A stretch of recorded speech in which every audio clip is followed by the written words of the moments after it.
This is my audience.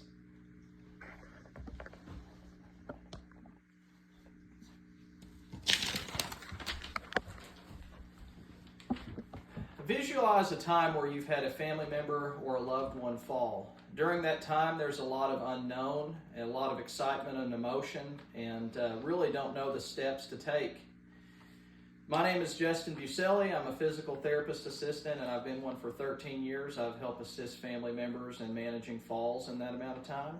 So today I will demonstrate the proper techniques to assist a fallen individual, as well as to help assess the area for possible dangers, check the patient for injuries, also the steps associated with helping an individual from the floor to a standing position, and also putting on a gait belt if you happen to have one in the area.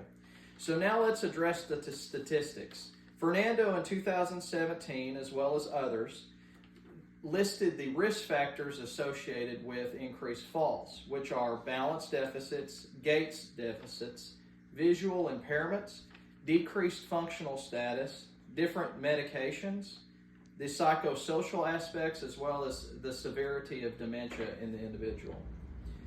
During a 5-year study by Griff and others in 1977, they looked at individuals over the age of 65 that were institutionalized, and in 1,000 individuals, 668 of them had fallen in a year.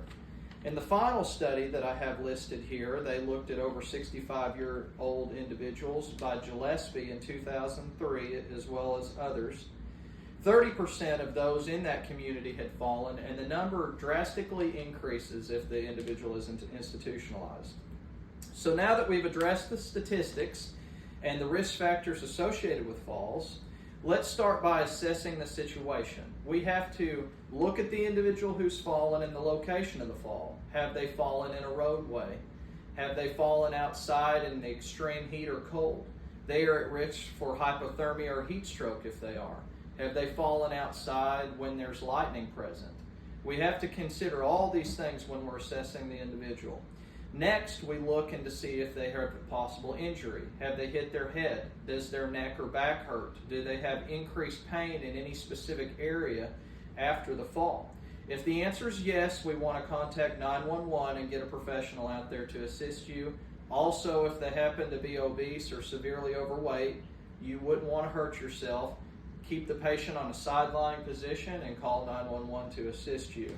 Now that we've addressed all of these situations and we've determined that the patient or individual is not injured, we can move on to helping the person or individual off the floor. If you happen to have access to a gait belt, it would be great to help assist. The rule of thumb with these is it has to chew before it swallows. There's teeth on one side and no teeth on the other, so through the teeth first and then through the side without the teeth. You want to make sure you keep adequate lifting ergonomics, meaning that you keep your back straight and you only lift with your legs when you help an individual up. Don't bend your back, keep your back straight throughout the transfer. So then you have a patient in this situation. The very next step is helping that individual roll to a sideline position. After they've rolled to a sideline position, you will then transition them to what is called a quadruped position. That's where you're on both of your hands and your legs. At this point, if you have somebody else who can help you, or if you can just move a chair up in front of the individual so they can transition their hands to the chair or transition their hands into the hands of another individual, you can then help them to a half kneel position, which is the next phase. At this point, you would hold on to their gait belt and check them and ask them if they're having any type of dizziness or any type of increased pain. If the answer is no, you can continue to the very next step, which is helping them to a full standing position, and then it would be a good idea to go ahead and sit them into chairs to assess them and continue to monitor them after the fall. So those are your quick steps to help transition into a standing position. Now that you have the knowledge of the proper steps to help somebody from a laying position, which include transition to sideline, then to quadruped, then to half kneel, and then to a standing position. So in a 4-step process, you can help that individual to a standing position.